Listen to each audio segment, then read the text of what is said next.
Hey guys, subscribe for daily content. And if you're shopping for gear, make sure you check out the description for the newest items at some of the very best online retailers. There's also links for some of the items that I personally recommend. Thanks! What's going on YouTube? Metal Complex here, and today I've got another short little unboxing video to share with you guys. I kind of thought that I'd be getting these soon. I keep seeing, and a lot of you have noticed that you see a lot of these channels getting a lot of the same stuff at the same time.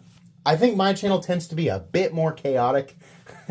Eventually, a lot of times we all receive this stuff at the same time, but I don't push a lot of this stuff out right away just because I've got a particular schedule and I like to kind of go at my own pace. But I did see just yesterday a video on this from another content creator. I thought, I bet I'll be getting this.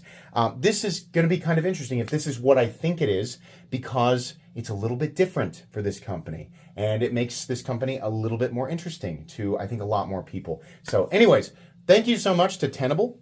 This is the budget brand for under Concept. They tend to make very high quality knives. They use interesting materials, and their prices are really, really good. Oftentimes, these are essentially budget versions of more expensive Concept knives. And by the way, Concept is, if you're not familiar, a really good brand that delivers really, really nice knives at completely fair prices the vast majority of the time. Very, very competitive. So I will link all this stuff down in the description. It does help my channel when you use those links, but that's entirely up to you. Thanks to my patrons for supporting me, and make sure your notifications are turned on for the Metal Complex YouTube channel. Let's do one at a time. So I'm just gonna get this out. I want to see if I am correct about this, because this is, if I am, then this is good, because this is something that I think a lot of companies should be doing right now, if not all companies. So what we have here is the new, oh, that's beautiful. Oh, very beautiful. Did we open up the nicest one right away? Nice anodized aluminum. Is that what we think it is? I bet it is. This is the Fenrir, or Fenrir, however you want to say that. Damascus, etc., etc. But most importantly, I believe they have now adopted the, is it a top liner lock? I think that's the lock face right there. Yeah, I think so. Very good. The tension on this lock bar, we're going to open all four of them, and then I'm going to test it. Okay? Because this is not, if it's, okay, all these new top liner locks, they engage with a lock face that is behind instead of underneath, which is the same as the compression lock, but these locks do not actually function the same way as the compression lock. They're different in the way that they engage and how the compression lock pushes itself further in as force is applied to, I guess, the spine. Now, I probably need to expand on that a little bit more, and I think that there are many people in my comment section who could expand on that further, but Spyderco has this information on their website. Now, why are we talking about this? Because the Spyderco compression lock patent has ended, and so now we're seeing a lot of other locking systems that sort of operate the same way, even if they don't do exactly the same thing, right? They do have the potential to be massively better than regular liner locks, and especially regular plunge locks, right? So you get that fidget factor, but you also you're supposed to get more reliable engagement. Let's open all these up. I want to see if there's any variation in the tension here. So the next one, we don't even have to cut that one. Tenable giving me a lot of extra stuff here. Oh, cool. Cool. Oh yeah, I love that. Let's do more colors like this. Awesome. So I don't know, guys, if this is real carbon fiber. I really doubt it. Yeah, this looks like some sort of laminate, and I'm also not sure about that.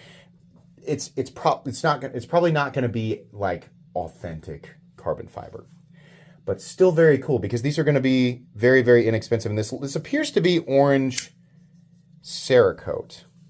It appears to be. It might just be paint, but either way, that's cool. I do like that, and this is useful if you work, if you work outside a lot, and you don't want to carry for example, a plain black blade with an OD scale, because you'll just lose it immediately in the surrounding, the brush.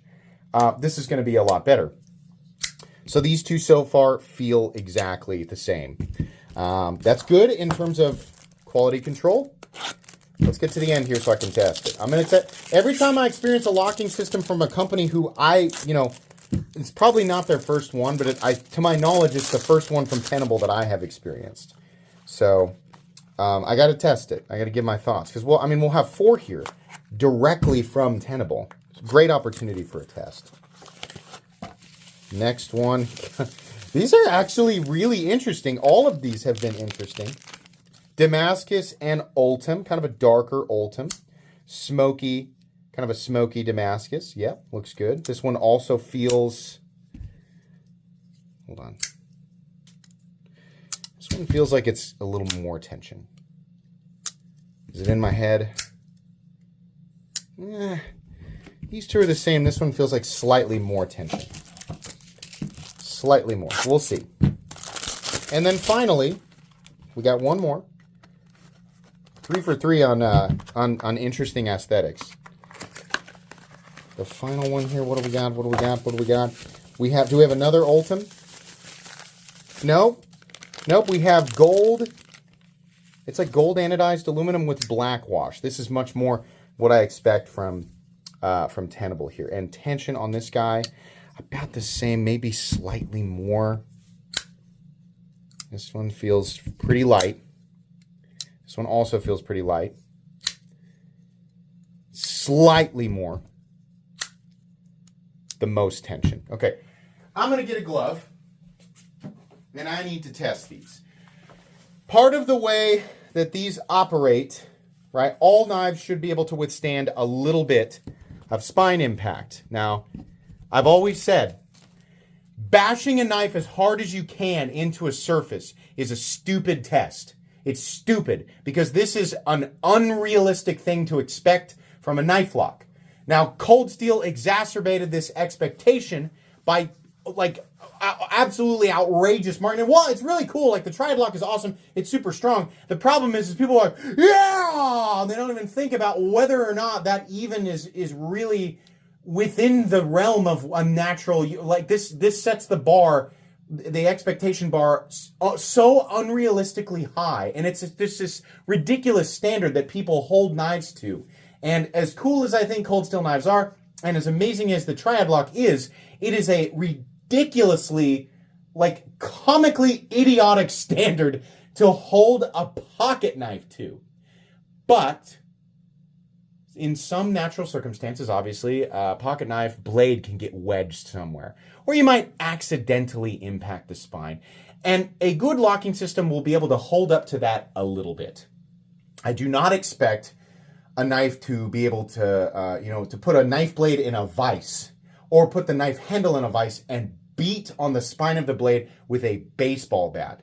I don't expect any pocket knife really to stand up to that. And any pocket knife that can, I don't find really all that impressive, right?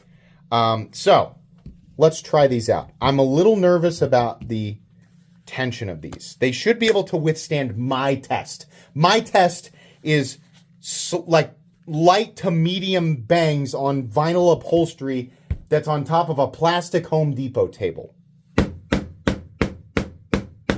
think that's plenty. These are the 2 lightest. Whoop. The 7th one there gave in. Yeah, that one didn't do it. This one. That was the slightly heavier and heaviest of the bunch. Or it feels like that anyway. That one also disengaged. I'm not swinging them that hard. Is this a disappointment? Kind of. But also, so what do I think they could do to fix this? Tenable, you guys need to increase your tension. This happened with the Kaiser Drop Bear as well. I got 2 of these.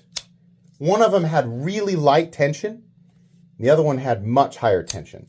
This is the one that I kept, right? Now, I hate to do a Kaiser versus Concept here, but this is the same idea. This locking system here is the same idea. Sorry, I'm in gloves here. I'm hitting this one way harder. This has increased tension. The tension needs to be increased on these. I think that what I did there was overkill for a test. I think it's overkill. I think that these will still, in their current state, stand up to the vast majority of what they are meant to stand up to. But these are pretty light impacts on a pretty soft surface, right? And these locking systems are supposed to be superior. I mean, in my opinion, they have you've got all the necessary tools and attributes to be completely and totally superior to button locks and liner locks. But a lot of the best button locks and liner locks that I've shown on this channel can stand up to exactly what I put these through. We got 2 disengaged with pretty light and 2 that made it through. The tension on the lock bar needs to be increased so that the lock is held in there. And I think you should also look at your lock face geometry and make sure that it's not too steep. And I understand flattening it out is going to increase the likeliness of lock stick, but a higher tension on the lock, like the lock tab, needs to be sprung so there's higher tension, and then, you know, more, not slanted, needs to be more like a straighter contact, I guess. Does that make sense what I'm saying? Yeah, I have notoriously one of I have the lowest lock strength expectations, right? I am such a casual knife reviewer. I get criticized for how little I expect from knife locks. And I have always said, you know, no, I'm going to defend my position. I think a pocket knife should be used as a pocket knife, and we don't need to use it as a hammer, pry bar, screwdriver. We have multi-tools. We have specific tools for those tasks, and they've been around for hundreds of years. And even if you want to say, well, I don't have that stuff on me all at the same time, well, multi-tools exist, so there's no argument for it. Or use a fixed blade, right? So my test, what you've just seen here, is notoriously one of the lightest, one of the most minimal lock strength tests that you'll see from a lot of these knife review channels. If it can't pass my test, it needs to they need to address it again. These are cool. Concept and Tenable are capable of making awesome knives. They can, but they need to stand up to some light, some light spine impacts. So these are cool. I love the colors. I love this design, and I love the button-operated top liner lock, or whatever Concept is calling it. I think it's great. More tension. You guys got to do that. We can't have locks like this disengaging on people. So while what I just did to these knives is unlikely in a natural setting, there's a possibility of it. This is the story I tell where I had a knife blade wedged. It was a liner lock, and I was trying to get it back out, and the pressure from moving the blade back and forth caused the liner lock to disengage, and it came down and cut me. So I get a little about that. That's going to be it, though. We'll see. I'm not sure. I would rather review one of these if they decide to increase the tension, if they correct this, right? Rather wait. Please make sure to follow me on Instagram at metal_complex.